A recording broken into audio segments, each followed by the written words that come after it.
A lot of my Islamabadi viewers get a little annoyed when I criticize Islamabad's food scene, but hear me out. I'm from Islamabad, okay? I'm allowed to judge my own city a little more harshly. And honestly, there's a reason for it. I just don't face the same problem in Karachi or Lahore. Over there, if a restaurant has great vibes, the food usually matches. But in Islamabad, and I've said this before, the fancier the place, the higher the chances are that the food is going to be a disappointment. So today I'm at Bistro Noir, another very fancy, very bougie spot, and I'm here to see if it can actually impress me this time. It's been a whole 10 days since I stepped out of my house. मुझे लाहौर से आए हुए 10 दिन हो गए हैं मैं कहीं नहीं गई I was so fed up of travelling and eating out आज मैं निकली I am here to meet some friends I am at bistro नोir I've been here before. I came here about 2 years ago and I had a pizza. The pizza was nice. Today I want to try something different, so let's see. A lot of people rave about this place, but you know me, I'm a little apprehensive of these Angrez continental khane wali jagah in Islamabad. Last time I came here, I had a pizza, and a pizza is really easy to get right. Even if it's a bad pizza, you can, still eat it. So let's see. I'm gonna try something else today.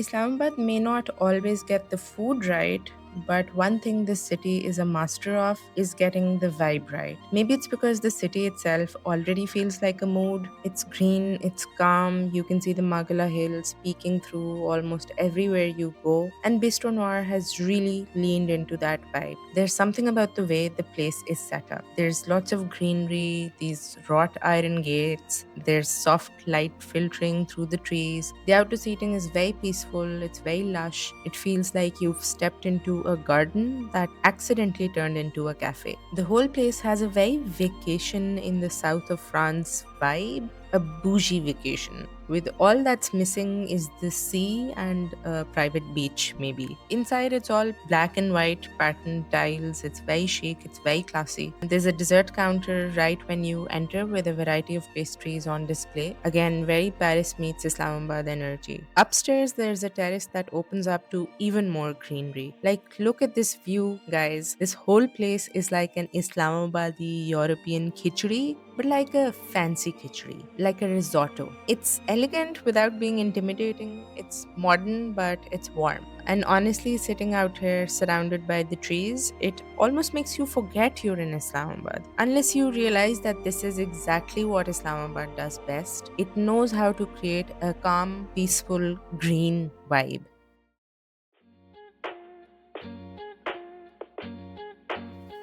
When you first open the menu at Bistro Noir, it's a bit confusing. In a good way, but still confusing. You see words like ravioli and cacio e pepe, and immediately your brain goes, oh, Italian restaurant. But then a few pages later, there are some soups and mains that feel more French. And also, they call themselves a French restaurant as well. But their menu is predominantly Italian. I would say the place is contemporary European dining. It's not strictly Italian or French, it's kind of a fancy mix of both. They've got soups, salads, pizzas, pastas, even burgers. No matter how Italian or French a restaurant claims to be, somehow there's always a huge section for burgers. Anyway, my friend ordered a creamy mushroom soup.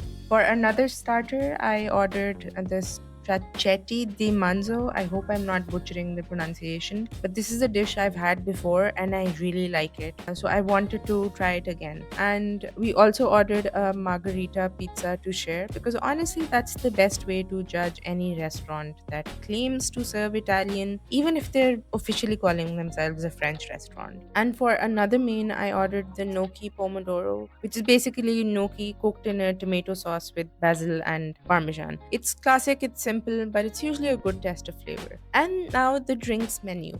I ordered a Blue Lagoon, which was described as pineapple juice, lemonade, and a Blue Lagoon syrup.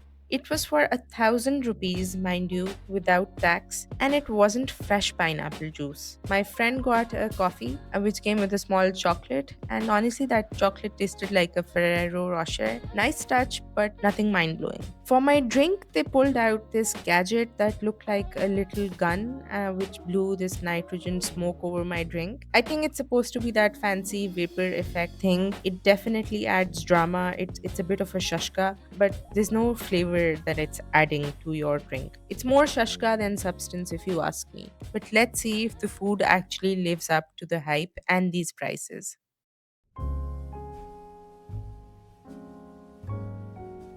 So on the table we had a cream of mushroom soup, we had a stracciatella di manzo, we had gnocchi pomodoro.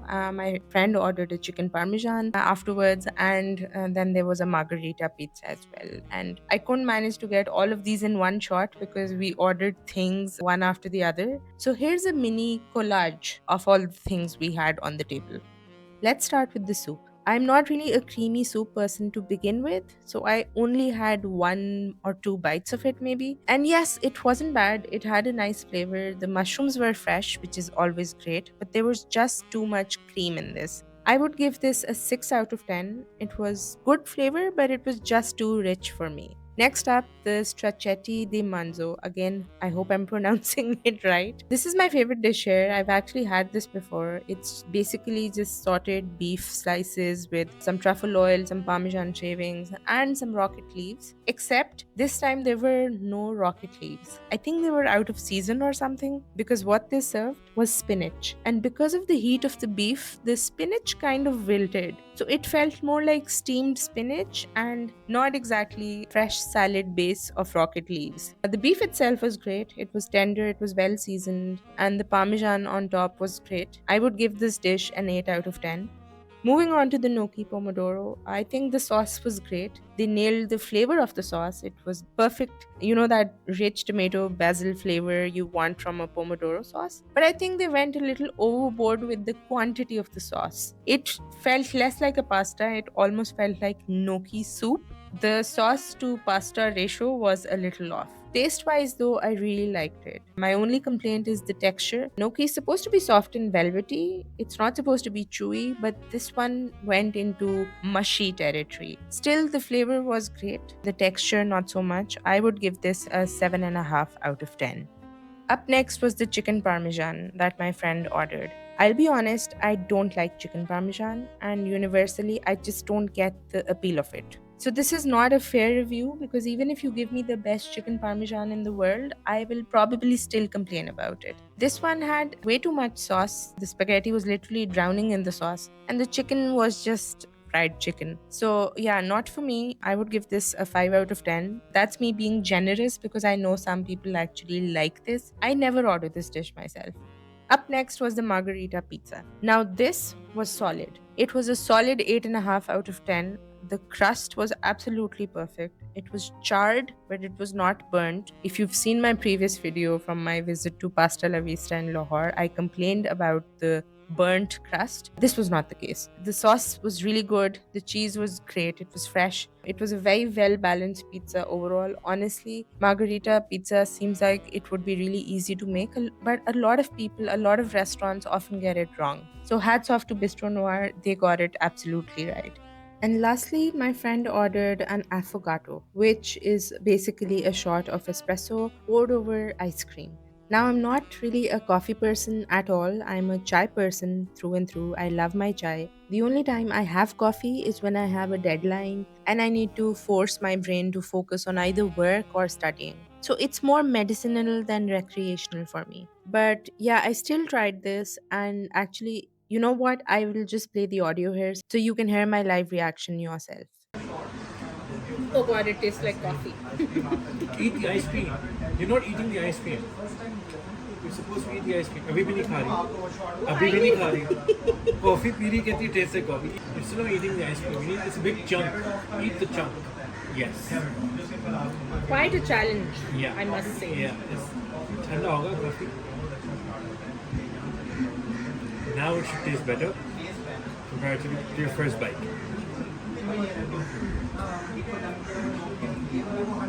All I taste is coffee. Again? Rida, have some. It's You like have to have having some. a coffee shake. Yeah. It's like a coffee ice Yeah. cream shake. Yeah, That's what exactly. it is. Rida, have some.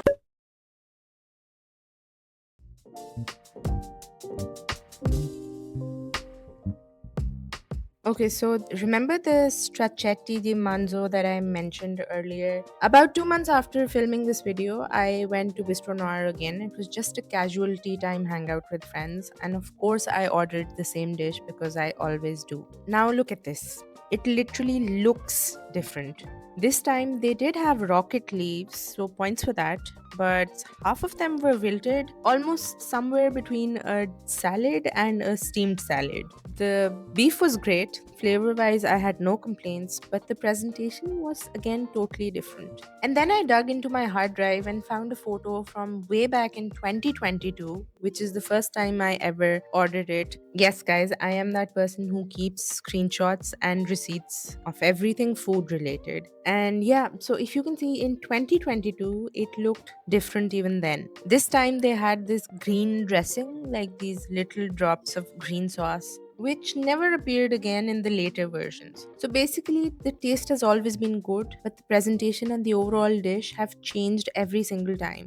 For a restaurant that charges premium prices, the bare minimum expectation is consistency. You can't have rocket leaves one time, spinach the next time, and then a dressing missing another time. That's not how you maintain a standard. So, yeah, my final verdict for Bistro Noir is that it's good, but it's inconsistent. It's not that I've ever hated anything I've ordered there, but when I'm paying those prices, I would really like to know exactly what I am getting every single time.